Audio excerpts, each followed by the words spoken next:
दोस्तों, मध्य प्रदेश का मतदान संपन्न हो चुका है। अब मतगणना होगी 3 तारीख को और करीब 30 जिलों में हम लोग घूमे हैं।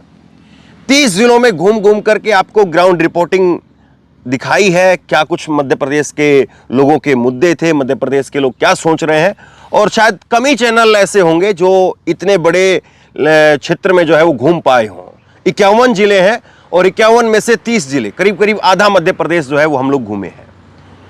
अब क्या कुछ इस बार का रुझान कह रहा है, मध्य प्रदेश के चुनाव में क्या दिख रहा था, क्या हो सकता है, उस पर थोड़ा बात करेंगे।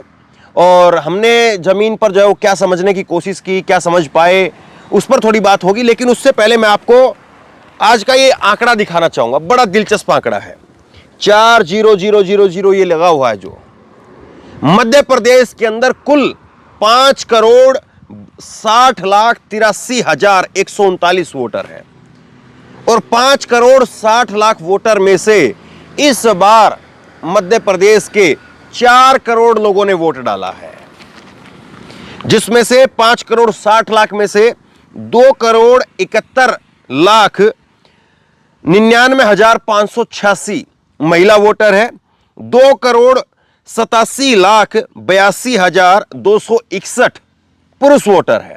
यानी महिलाओं से 10 लाख पुरुषों की संख्या ज्यादा है। अब सबसे ज्यादा जो मतदान रहा है वो 90%, सैलाना के अंदर 90% मतदान रहा है। पिछली बार का जो मतदान था 2018 का जो मतदान था वो था 74%। इस बार का जो मतदान है वो 76% के करीब मतदान पहुंच गया है। मतदान का बढ़ना अपने आप में ये माना जाता है कि सरकार के खिलाफ लहर है। सरकार को बरकरार रखने के लिए मतदान जो है वो अनमुनन जो है वो नहीं माना जाता है। आप ट्रेंड देखेंगे साल दर साल का तो यही माना जाता है कि मतदान बढ़ा है तो इसका मतलब सरकार बदल रही है, ये माना जाता है। खैर, मैं आपको कुछ दिखाता हूं, आंकड़े बहुत जरूरी है। वो खास आंकड़े, सबसे ज्यादा जो मतदान हुआ है वो सैलाना के अंदर हुआ है, 90% मतदान हुआ। देखिए कितनी शानदार बात है, बड़ा उत्साह दिख रहा था मध्य प्रदेश के लोगों के अंदर। सबसे कम मतदान जहां पर हुआ है, 50% मतदान कम हुआ है, सिर्फ 50% ही हो पाया, वो हुआ है भिंड के अंदर। जबलपुर कैंट के अंदर हुआ है 52%, जबलपुर की ग्राउंड रिपोर्टिंग भी हमने आपको दिखाई है। जोबट के अंदर 52% मतदान हुआ है। भोपाल दक्षिण पश्चिम में 53% मतदान हुआ है और ग्वालियर के अंदर भी, ग्वालियर साउथ की सीट पर भी 51% मतदान हुआ है। मतलब कि जो बड़े बड़े धुरंधर थे वहां पर भी वोट नहीं हो पाया, वहां पर भी वोट जो है वो कम है। क्या कहेंगे इसको आप? दूसरा, आप जो हाई प्रोफाइल सीट थी उसकी अगर बात करेंगे, जीतू पटवारी के क्षेत्र में जो है, जीतू पटवारी के क्षेत्र में इस बार मतदान हुआ है 73%। अजय सिंह, कांग्रेस के नेता की मैं बात कर रहा हूं पहले, ये अजय सिंह के क्षेत्र में भी 69% मतदान हुआ है। लक्ष्मण सिंह, दिग्विजय सिंह के भाई लक्ष्मण सिंह, और लक्ष्मण सिंह की सीट के ऊपर जो है वो मतदान हुआ है। चांचोड़ इनकी सीट है और चांचोड़ का ग्राउंड रिपोर्ट मैंने आपको दिखाया था। और वहां पर बीजेपी की तरफ से प्रियंका और मीना 2 महिला हैं और उन दोनों महिला प्रत्याशियों के प्रियंका जो है वो बागी हो गई थी, मीना वहां पर बीजेपी की तरफ से उम्मीदवार रही थी। और एक के पति आईएएस हैं और एक के पति आईपीएस हैं। बड़ा दिलचस्प मुकाबला था वहां पर भी। और वहां पर मतदान हुआ है 79%। और उसके साथ में विजय लक्ष्मी साधो के यहां पर 80% मतदान हुआ है। बीजेपी के जो कद्दावर नेता, उनकी अगर आप बात करेंगे तो पहले सांसदों की बात करते हैं। सांसद में प्रहलाद पटेल के यहां पर 80% मतदान हुआ है। नरेंद्र तोमर की सीट पर कम मतदान रहा, 70% मतदान रहा। फगन कुलस्ते की सीट, वो भी हमने आपको, मंडला के अंदर फगन कुलस्ते की सीट है और मंडला की फगन कुलस्ते की सीट जो है वहां पर भी हमने आपको ग्राउंड रिपोर्टिंग दिखाई थी। जबलपुर से निकल करके आप छत्तीसगढ़ में जब जाएंगे तो मंडला आता है और मंडला के अंदर फगन कुलस्ते चुनाव लड़ रहे हैं। मोदी जी के मंत्री हैं, इस्पात मंत्री हैं और उनको टिकट दिया गया, विधानसभा के चुनाव में उतारा गया। उनको 76% वहां पर मतदान हुआ है। कैलाश विजयवर्गीय की सीट, कैलाश विजयवर्गीय की सीट पर 68% यहां पर वोटिंग हुई है।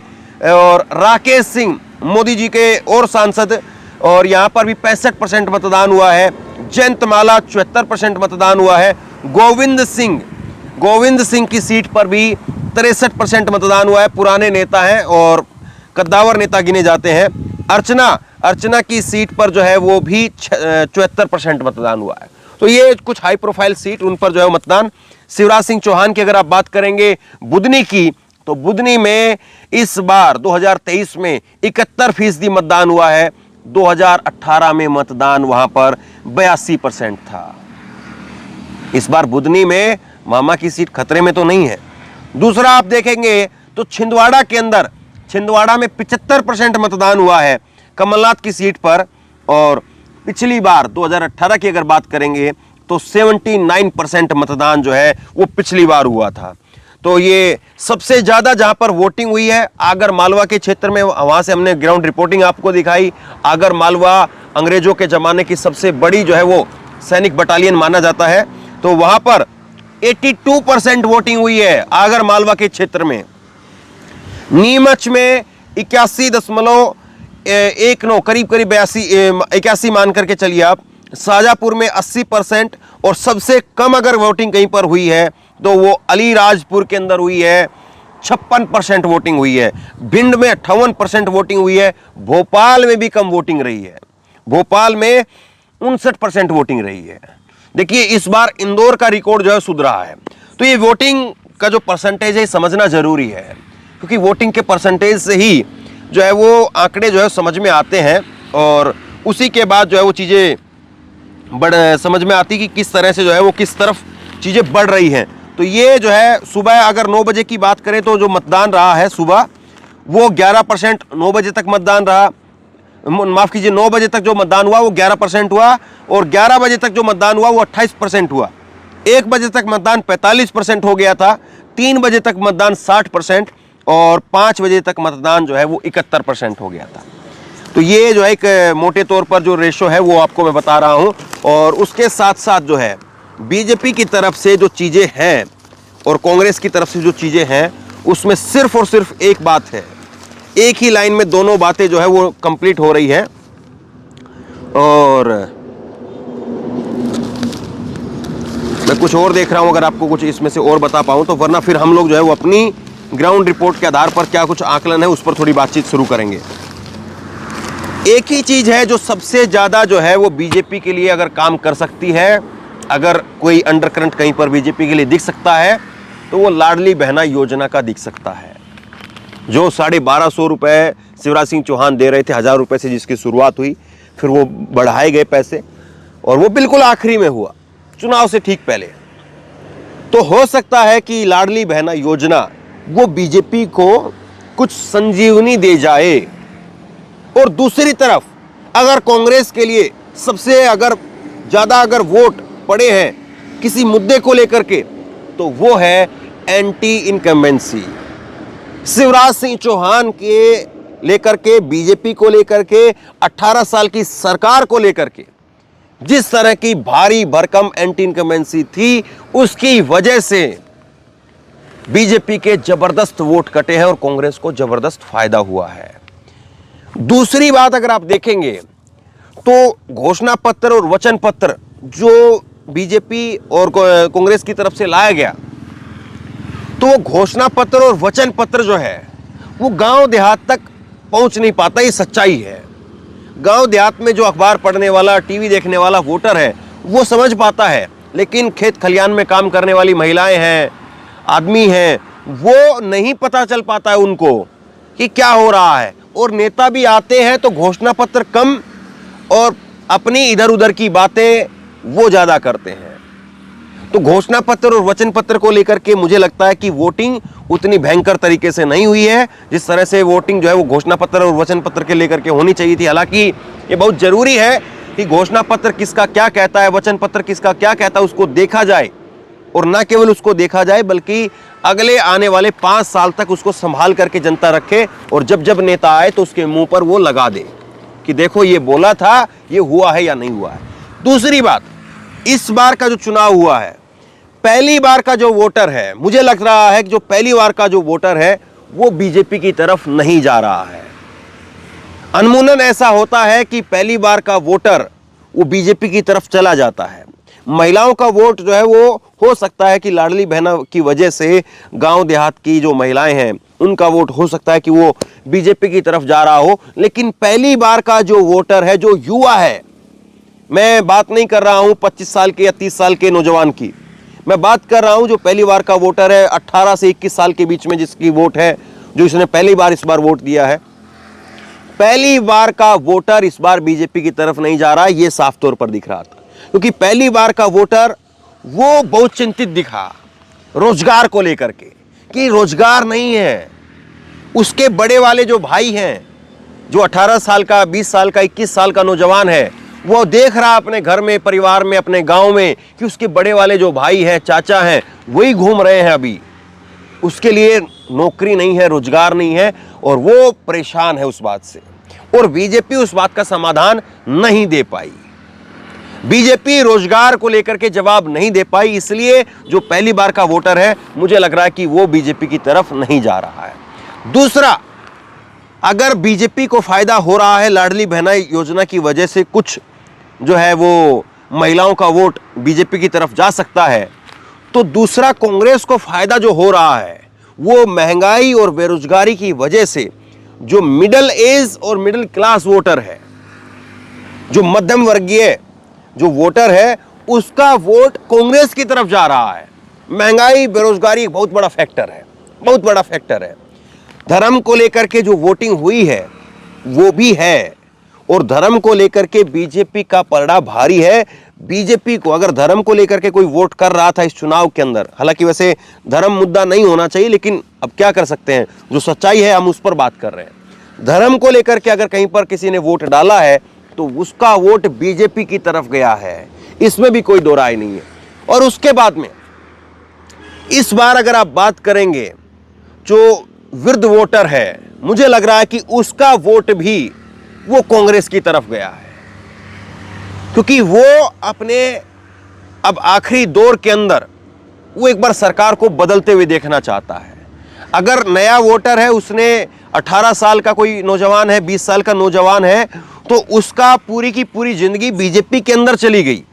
सरकार ये कमलनाथ की जो आई 1.5 साल की, वो छोड़ दीजिए, उसको 15 महीने की जो सरकार रही उसको अलग कर दीजिए, लेकिन उसकी पूरी जिंदगी बीजेपी की सरकार में निकल गई। और दूसरा, जो एक वृद्ध वोटर है 70 साल का, 80 साल का या 60 से ऊपर का, वो चाह रहा था इस बार की कांग्रेस की वोट जो है वो होनी चाहिए, कांग्रेस की सरकार होनी चाहिए, क्योंकि जो वृद्ध होता है आदमी, तो जाहिर सी बात है उसका थोड़ा स्वभाव वो देने का हो जाता है, और उसका लगता है कि हमने बीजेपी को बहुत मौका दिया, एक मौका इस बार बीजेपी को दे दिया जाए।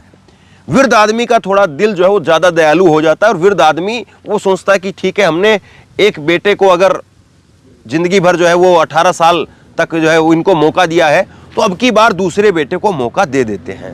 वृद्ध आदमी का वोटर भी, वृद्ध आदमी का जो मन है, वृद्ध वोटर भी जो है वो भी बीजेपी की तरफ नहीं बल्कि कांग्रेस की तरफ जा रहा है। तो कुल मिलाकर के ये तो वोटरों के जरिए जो है मैंने आपको वोट किस तरफ जा रहा है ये बताने की कोशिश की है। अब आप कहें कि आंकड़े बताइए सरकार किसकी बन रही है, तो देखिए मैं आपको इतना जरूर कहूँगा, कल भी जब चुनाव हो रहे थे तो हम लोग मऊ की सीट पर थे, और मैंने कल भी आपको दिखाया कि किस तरह से हिंदू मुसलमान को लेकर के वहाँ पर बहुत टेंस वाला माहौल था। मैं चाहता तो वहाँ पर एक चटपटी आपको वीडियो बना करके दिखा सकता था कि भाई देखो कैसे जो है वो यहाँ पे माहौल गर्म है और ऐसे सब कुछ, मैंने लेकिन वो नहीं बनाई। कुछ जो है वो जिम्मेदारी समझनी चाहिए, और जिम्मेदारी समझ रहा था, इसीलिए मैंने कल उस पर वीडियो नहीं बनाई। जब माहौल पूरा शांत हो गया, पुलिस ने लोगों को तितर बितर कर दिया, तब जाकर के हमने वीडियो बनानी शुरू की, क्योंकि कुछ तो एथिक्स ऐसे होने चाहिए जो आदमी खुद भी उनको फॉलो करे। और इसीलिए आज जो है मैं आपको सीटें नहीं बताऊंगा कि किसकी कितनी सीट आ रही है, क्योंकि चुनाव आयोग की तरफ से साफ तौर पर जो है ये दिशा निर्देश है कि जब तक आखिरी मतदान नहीं हो जाता है, यानी अभी 25 तारीख का राजस्थान में है और 30 तारीख का तेलंगाना के अंदर है, जब तक आखिरी मतदान नहीं हो जाता है तब तक आप एग्जिट पोल नहीं बता सकते हैं। सीट किसकी कितनी आ रही है वो आप नहीं बता सकते हैं, उसके बारे में आप शो नहीं कर सकते हैं। तो वो आंकड़े मैं आपको नहीं बताऊंगा, क्योंकि हम अपनी तरफ से जो है वो जरूर पालन करें। भले चुनाव आयोग इस पर कितना पालन कर रहा है, या चुनाव आयोग दूसरे लोग अगर नहीं पालन कर रहा है तो उन पर कितनी कार्रवाई कर रहा है, वो एक अलग विषय हो गया। हम लोग लेकिन इसका पालन करेंगे। ये बात जरूर है कि चुनाव के अंदर अगर अंडर करंट चला तो बीजेपी को संजीवनी मिल सकती है, लेकिन अगर अंडर करंट भी फेल है तो फिर आप ये मान करके चलिए कि बीजेपी एक बहुत बड़ी हार की तरफ बढ़ रही है। इसमें भी दो राय नहीं है। अब ये अंडर करंट है नहीं है, ये ग्राउंड रिपोर्टिंग के जरिए आपने देखा है और लगातार मैंने आपको दिखाया है। और इस बार जो है वो 20-20 मिनट की, 25-25 मिनट की लंबी वीडियो भी हमने की है, और उन सब वीडियो के अंदर बगैर काट छांट किए पूरी की पूरी अनएडिटेड वीडियो आपने देखी है। कल रात को कैलाश विजयवर्गीय की सीट पर भी हमने इसी तरह से सब्जी मंडी के अंदर माहौल चेक करने की कोशिश की। हम चाहते तो एक बीजेपी के कार्यालय में या कांग्रेस के कार्यालय में जा करके वहाँ पर भी लोगों से बात करके वो खबर जो है 5 मिनट में वहाँ पर बन जाती, लेकिन वो काम किया ही नहीं, तो फिर क्यों करते उस काम को।